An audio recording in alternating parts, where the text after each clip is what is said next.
Welcome to the feedback for your first HSC assessment task. This is the sports medicine one, so we'll split the task into the two separate videos. The first one we'll look at is the Brad Fittler head wound.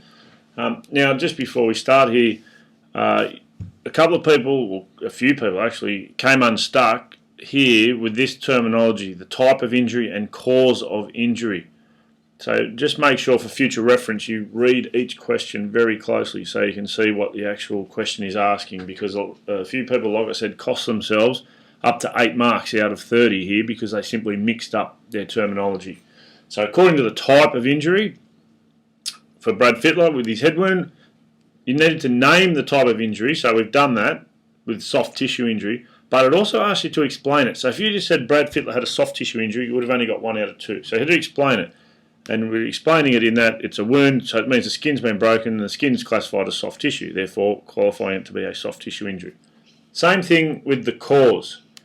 You need to name and explain the cause. So by naming it, we would classify it as a direct injury, that's the cause. And our justification for that is because the actual injury itself occurred at the point of impact. So this demonstrates to us that you actually understand what it means to be a direct injury. For question 2, you need to, it says outline the signs and symptoms of the injury. Some blokes just listed, so as soon as you list, you cannot get 3 out of 3 and you wouldn't even get 2 out of 3. Straight away you are putting yourself into the 1 out of 3 category, and that's assuming that your signs and symptoms are correct. So I've just given 3 signs and symptoms here, and you can see there they're clearly outlined. So even if you think it's stating the obvious to say severe bleeding, well, how do you explain that? And this is obviously how you explain it. Even if you think that is playing the obvious game, you have to do it because it's asked you to outline. So make sure in all future questions you closely read what the instructions are. These are not the only 3 signs and symptoms you could have used. They're just 3 that I've come up with from your papers. All these answers are from your papers that I've come up with here. Now moving on to the treatment, this part of this question was not really well answered because a lot of you guys had in your head, well, it's a soft tissue injury. To treat a soft tissue injury, the method used is RISA. Well, that is the case for soft tissue injuries, but when that soft tissue injury is actually bleeding, you need to address the bleeding. So some of you guys wrote a beautiful answer for RISA, but you've actually got very few marks because you didn't address the fact that there was a bleeding wound there.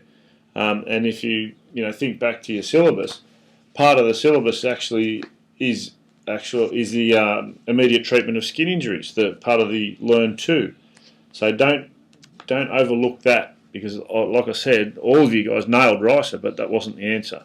So here's what you need to do to stop the bleeding. Obviously, the priority is to stop the bleeding, and you can read through that. You don't need me to read that for you. You can just press pause and have a bit of a look. The second video relating to Robbie Duffy with his knee dislocation and his fractured leg, classifying by type. Again, we need to name and explain it. So we've named it, said it's a hard tissue injury, and the explanation for that is because it's a fracture and a dislocation. Both of these involve the bones, and bones are classified as hard tissue. If we look at the cause of injury, the cause itself would be classified as indirect because the injury itself occurred from the point of impact. There was impact on the ground with his foot, there was impact with 2 tacklers on his back, but the injury was actually at his knee, and there was no one directly hitting his knee, so therefore classified as an indirect injury. Signs and symptoms of the injury, again, you need to outline. Some of you blokes put down maybe 6 or 7 different signs and symptoms, which are all correct, but you didn't outline, so you can only get 1 out of 3. So I've got 3 here, the deformity, swelling, loss of movement, and outlined them. Like I said with the previous injury, they are not the only signs and symptoms you could have used. They're just the ones I've chosen to use here for the answer. Now question 6. Outline the assessment of injuries procedure that the trainer would have gone through when approaching the injured player for this type of injury.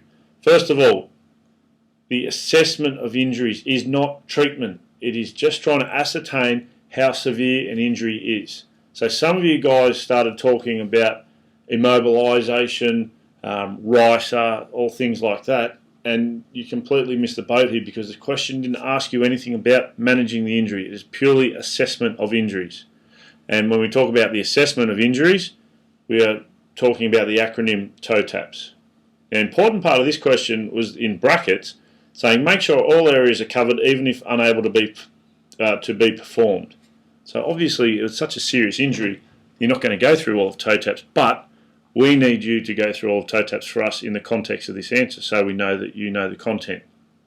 So you'd start your answer here, a little spiel about using toe taps, then you start with the talk, and you'll notice here in all my answers I've either mentioned his name, Robbie, or mentioned his name and his knee. And what that shows in your answer is that you've read the question, you understand the question, and now you're adapting your answer to the question. You're not just writing out or regurgitating a textbook answer about toe taps. So just bear that in mind in future as well. Always try and include parts of the question in your answer because it shows the marker that you're reading the question and you're actually trying to adapt your answer or apply your answer to that particular situation. So you can read through here with the talk and observe.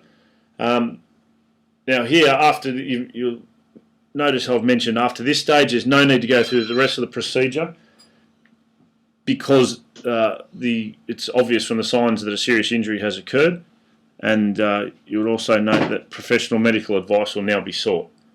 Okay? What you then needed to do after doing talk and observe was say if the injury was not as serious, the following procedures would be followed, and you go through the rest. So you go through touch, you go through active, passive, and then the skills test. Okay, but again, in each instance, you're making note of the fact that because the injury is so severe, you wouldn't actually do this. Okay, so that's what you need to do. If people went through and applied toe taps and didn't really apply it to Robbie Duffy, it was a general sort of answer, then you would have gotten 3 to 4 out of 5. You needed to specifically mention Robbie Duffy and also mention the fact that you wouldn't be doing that sort of thing with such a serious injury after you've observed how bad the injury was.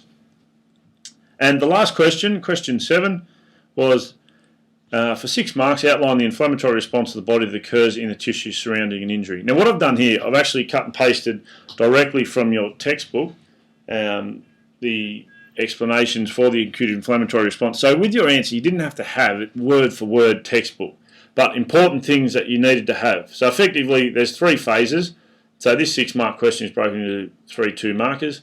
You needed to have the name of the phase, you needed to have the time frame for the phase, and also the characteristics, what actually is going on in that phase. So, for example, like if you left this out, but you had like the cellular changes, but you had vasoconstriction, vasodilation, and you mentioned that there's some severe internal bleeding going on, then that's okay.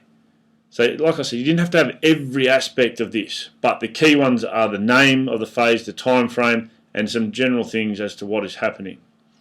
Moving on to phase 2, if you call it the repair phase, that was fine. You didn't have to go into proliferation.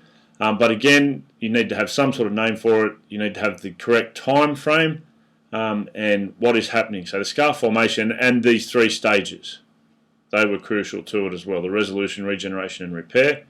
And then moving on to phase 3, you've got the name. If you said remodelling, that was fine. If you called it maturing, that was fine as well. Again, time frame and what is happening, and also the better answers made note that this can last for years. So actual repair may not be complete for a number of years in severe circumstances. Anyway, that is your feedback for your sports med assessment.